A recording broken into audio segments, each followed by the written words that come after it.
मैं श्रीमती उर्वशी मिश्रा, पंडित सुंदरलाल शर्मा मुक्त विश्वविद्यालय छत्तीसगढ़ बिलासपुर। आज मैं संगीत कला का परिचय, कला शिक्षा के बारे में बताऊंगी।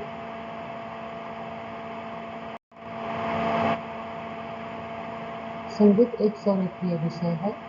इसके श्रवण से मनुष्य को क्या पक्षी भी आनंदित हो उठते हैं। प्राणी का ध्यान तनाव से मुक्त होकर एकाग्र हो जाता है। संगीत के स्वर लहरों से मनुष्य का संपूर्ण जीवन आनंदमय हो जाता है। संगीत के सुरों ने ही मानव जीवन को सुसज्जित किया है।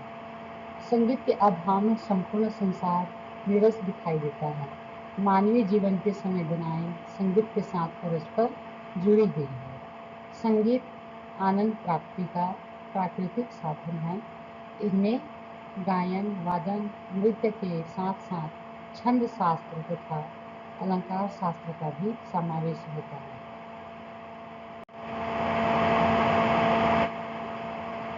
विचारों की सार्वभौमिक भाषा, आंतरिक भावों की अभिव्यक्ति। संगीत के माध्यम से व्यक्ति अपने आंतरिक भाव, विचार और संवेदनाएं व्यक्त कर सकता है। संगीत में ही परमात्मा का वास माना गया है।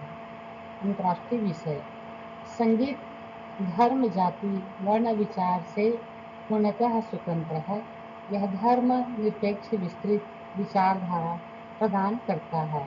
एक सच्ची सार्वभौमिक भाषा है। प्राचीनतम कला, संगीत का जन्म सभी भाषाओं से पूर्व हुआ होगा, ऐसा अनुमान है। प्राचीन काल से ही यह संपूर्ण मानव जाति को आनंदित करता आ रहा है। संगीत कला और विज्ञान दोनों। कला के रूप में संगीत सभी व्यक्तियों में समाहित होती है।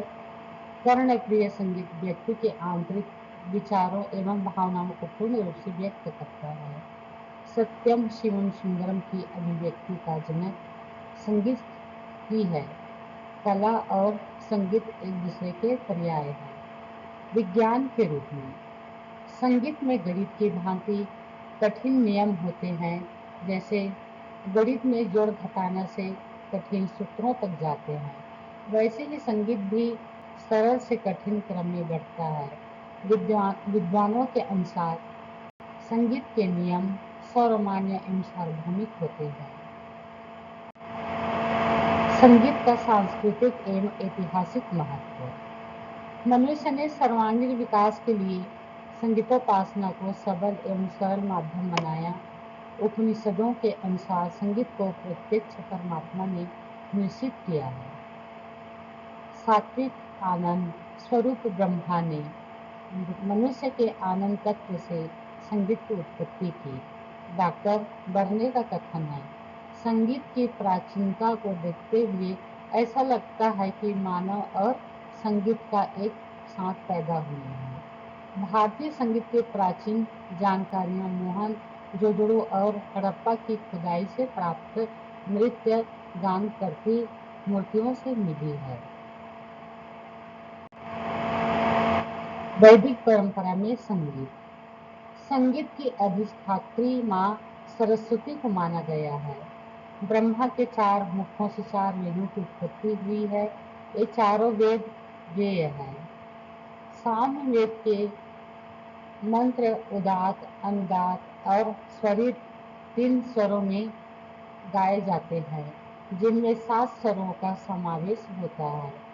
सा षडज, रे ऋषभ, ग गंधार, म मध्यम, प पंचम, ध धैवत, नि निषाद। ये 7 स्वर संपूर्ण गायन शास्त्र के आधार माने गए हैं। देवताओं का संगीत से संबंध। ब्रह्मा जी गायन करते हैं, विष्णु जी मृदंग बजाते हैं, शंकर जी डमरू बजाते हुए नर्तक करते हैं और सरस्वती वीणा वादनी है। महर्षि याज्ञवल्क्य वीणा वादन तत्वज्ञ, श्रुति जाति विशारदः, तालज्ञश्च प्रयासेन मोक्ष मार्ग प्रयच्छति। उपनिषद कहते हैं, संगीत साहित्य कला विघ्न साक्षात कुछ विचारहीन है। संगीत साहित्य और कला के बिना मनुष्य बिना सींग और पूंछ के पशु के समान है। ध्वनि, स्वर, सप्तक एवं शास्त्र पक्ष। शुद्ध शास्त्र पक्ष।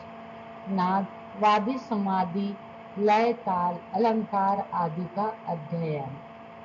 क्रियात्मक शास्त्र। रागों तालों का अध्ययन। स्वर लिपि, लयकारी, आलाप, ताल। क्रियात्मक संगीत, गायन, वादन, नृत्य की प्रत्यक्ष क्रियाएं, राग, गायन, विस्तार, तोड़े टुकड़े। संगीत कला को सुंदर तथा स्थायी रूप देने के लिए सभी पक्षों का समन्वय अनिवार्य है।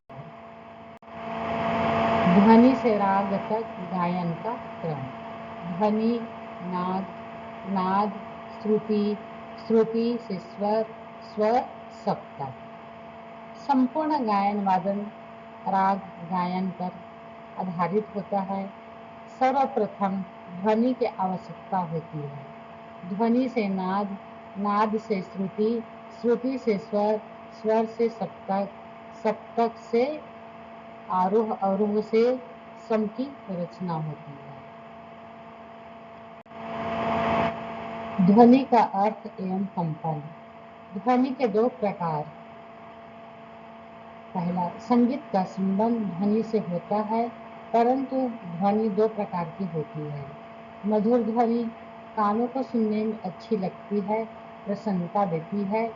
कर्कश ध्वनि कानों को अप्रिय लगती है, इसे कोलाहल या शोरगुल कहते हैं। संगीत का संबंध केवल मधुर ध्वनि से है, जिसमें नियमित कंपन होते हैं। कंपन की उत्पत्ति। जब किसी वाद्य के तार को छेड़ा जाता है तो कंपन उत्पन्न होता है। तार एक ओर जाकर लौटता है। यह क्रम तब तक चलता है जब तक वेग शांत नहीं होता। एक सेकंड में कंपनों की संख्या जितनी कम ध्वनि उतनी नीची, जितनी अधिक ध्वनि उतनी ऊंची कंपन। नाद, संगीत का आधार। वह ध्वनि जो संगीत में प्रयोग की जाती है नाद कहलाती है।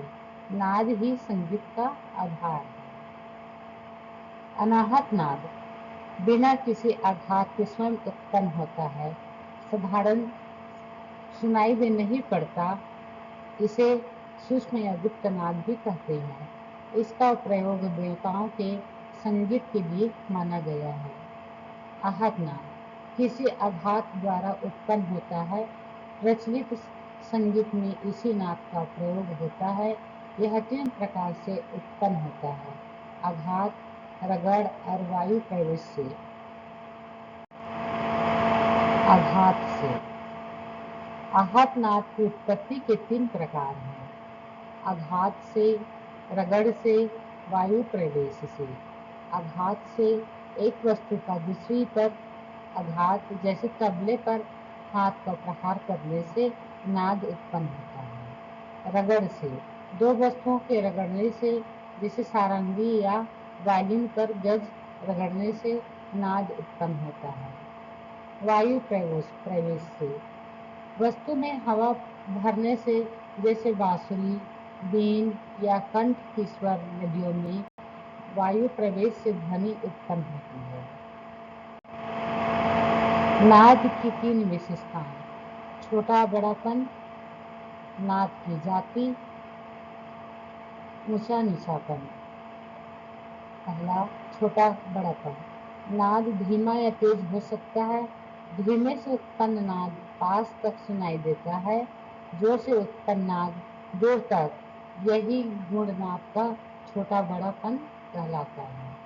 नाद की उत्पत्ति। इस गुण से पता चलता है कि नाद किस वाद्य यंत्र या कंठ से उत्पन्न हो रहा है। कई वाद्य एक साथ बजे तो हम पहचान सकते हैं कि कौन सी ध्वनि किसकी है। ऊंचा नीचापन।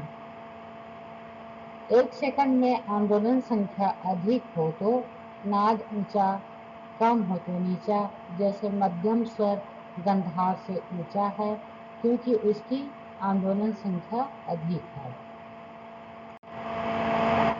ठाठ 10 प्रकार के होते हैं।